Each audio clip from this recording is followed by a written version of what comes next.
On the jagged coast of Cape Larkspur stood an ancient lighthouse, a weathered sentinel that defied time and tide. For decades, its light had guided mariners through stormy seas, its beams slicing through fog and darkness. 3 men tended to its upkeep: Walter, the stoic leader; Ezra, the young apprentice; and Lionel, the brooding mechanic who ensured the beacon never faltered. Their lives were simple yet rigorous, dictated by the demands of the lighthouse. Supplies were brought by a ship once every 3 months, and communication with the outside world was limited to sporadic messages sent via a cranky telegraph machine. The isolation was stifling for some, but for these men, it was a way of life. As winter descended, bringing fierce winds and relentless waves, an uneasy tension settled over the lighthouse. The men noticed strange occurrences: faint knocks on the walls during calm nights, tools misplaced or rusted overnight, and an unnatural chill that lingered in the air. Walter dismissed these as tricks of the mind, the byproduct of solitude.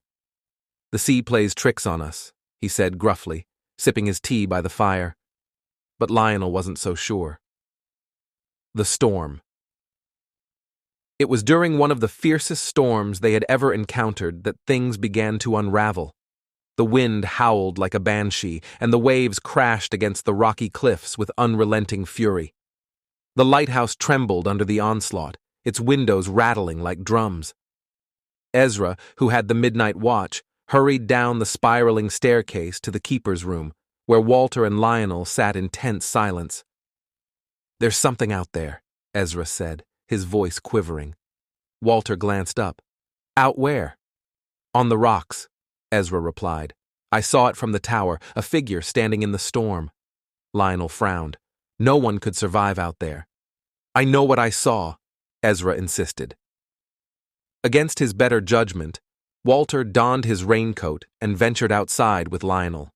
The cold was biting, and the rain lashed against their faces as they made their way to the base of the lighthouse. Through the storm's chaos, they saw it: a silhouette standing on the rocks, motionless and eerily calm. "Who's there?" Walter shouted over the gale. The figure didn't move. When they approached, the silhouette vanished, leaving behind only a faint imprint on the slick stones. The journal shaken, the men returned to the lighthouse, dripping wet and unable to explain what they had seen. Walter dismissed it as a trick of the storm, but Lionel was unconvinced. The next morning, Lionel decided to investigate further. In the lighthouse's storage room, he found an old journal buried beneath stacks of dusty ledgers. The leather cover was cracked, and the pages smelled of salt and mildew. It belonged to a former keeper, a man named Jacob Thorne. Lionel flipped through the journal, his brow furrowing as he read. "The light is not our only duty," one entry began. "There are forces here older than the lighthouse itself. We are not alone, and we are not the first." He brought the journal to Walter and Ezra. "This isn't just a lighthouse," Lionel said. "It's a guardian." "Guardian of what?" Ezra asked nervously. "The journal doesn't say," Lionel admitted, "but whatever it is, it's not friendly." The signal.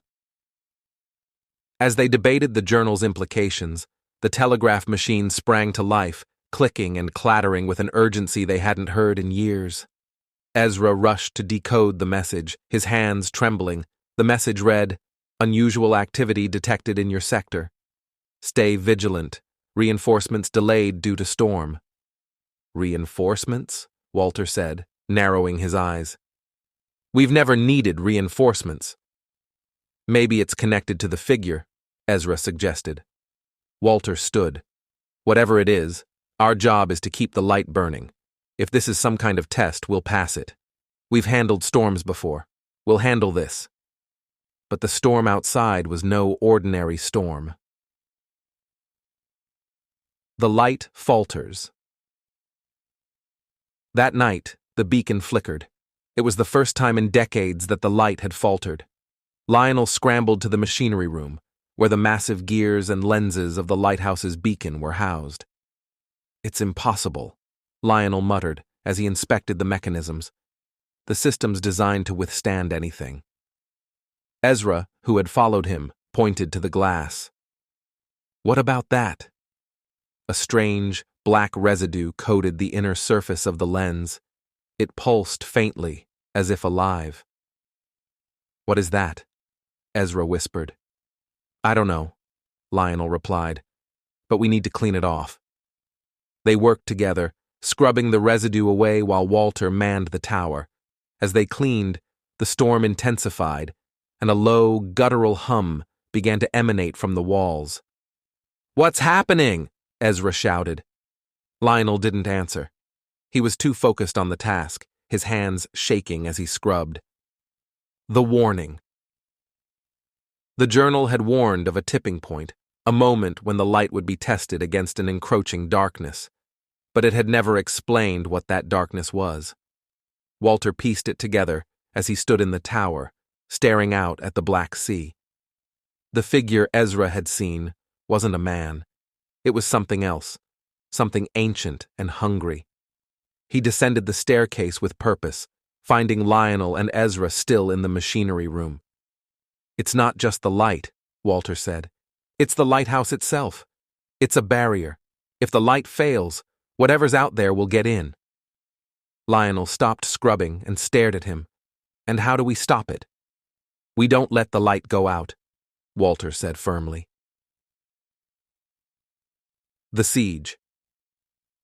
As the night deepened, the lighthouse came under siege.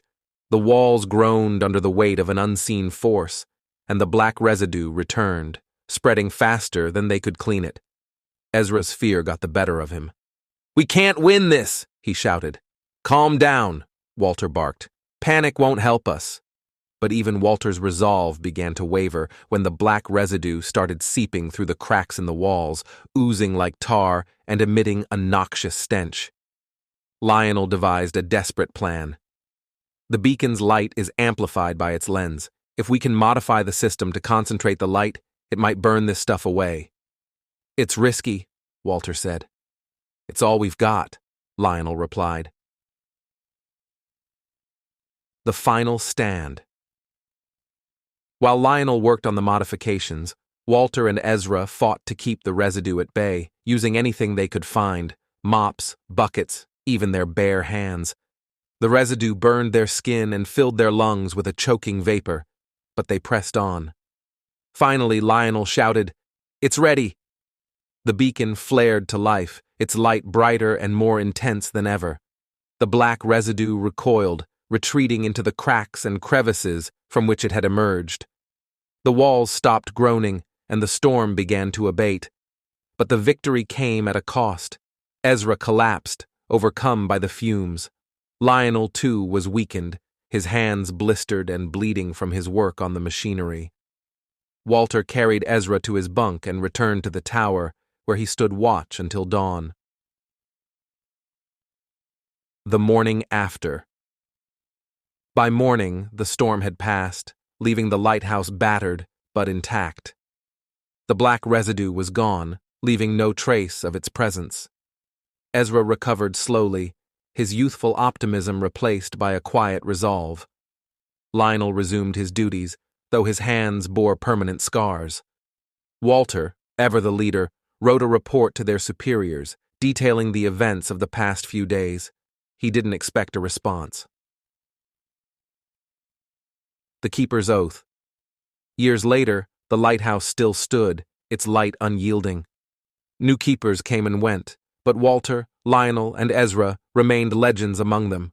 The journal Lionel had found was placed in a sealed box, a relic of their ordeal. It served as a reminder of the oath every keeper took, to protect the light at all costs. And though the men rarely spoke of that night, they knew the truth. The light wasn't just a beacon for sailors. It was a barrier against the darkness, a fragile line between the known and the unknown. And they were its guardians. The town of Hollow Ridge sat nestled between mountains and forests, shrouded in mist for most of the year. It was a quiet place where people went about their lives, unaware of the ancient secrets buried beneath their feet. At the center of Hollow Ridge stood the Ironwood Inn, a sturdy, weathered building that had been around for centuries. Its proprietor, a grizzled man named George Barrow, knew the town's history better than anyone. He had lived in Hollow Ridge all his life, inheriting the inn from his father and running it with an unwavering sense of duty. It was here, in the dimly lit common room, that three men sat on a frigid November night. There was George, the taciturn innkeeper, Marcus, the scholarly historian, and Theo, a drifter who had wandered into town weeks ago with a battered pack and a haunted look in his eyes. The Stranger's Tale. Theo had been a mystery since the day he arrived. He rarely spoke unless spoken to, and his piercing gray eyes seemed to see things others couldn't. That night, as the fire crackled and the wind howled outside, he finally opened up. "Do you know why this town exists?" Theo asked, his voice low but steady. George raised an eyebrow. "It's a mining town. Always has been." Marcus, who had been scribbling in a notebook, leaned forward. "That's only part of the story. Hollow Ridge was built here because of the Ironwood Pact." Theo nodded. "Exactly. And do you know what the pact was for?" George frowned. "Some old superstition. Keeps the miners safe, or so they say." "It's not a superstition," Theo said, his voice sharp. "It's real, and it's failing." The room fell silent. The Pact's history. Marcus cleared his throat. The Ironwood Pact was made over 2 centuries ago when the first settlers arrived. According to the records, they encountered something in the mines, something they couldn't explain. The story goes that they struck a deal to keep whatever it was dormant. The details are vague, but the pact involved regular offerings and rituals. "Offerings to what?" George asked, his skepticism evident. Marcus hesitated. "The records don't say, only that it was ancient, older than the mountains themselves." Theo leaned closer to the fire, shadows dancing across his face. "It wasn't a deal. It was a warning. They agreed to keep their end of the bargain or suffer the consequences." "And you know this how?" George asked. Theo's gaze met his. "Because I've seen what happens when the pact is broken." A warning. Ignored Theo recounted his story. He spoke of another town, far from Hollow Ridge, that had ignored its own pact. The rituals were deemed unnecessary, the offerings abandoned. At first, nothing happened. But then, the disappearances began. "The townsfolk said it was wolves," Theo said. "But wolves don't leave behind claw marks on stone. They don't drag people from their beds without a sound."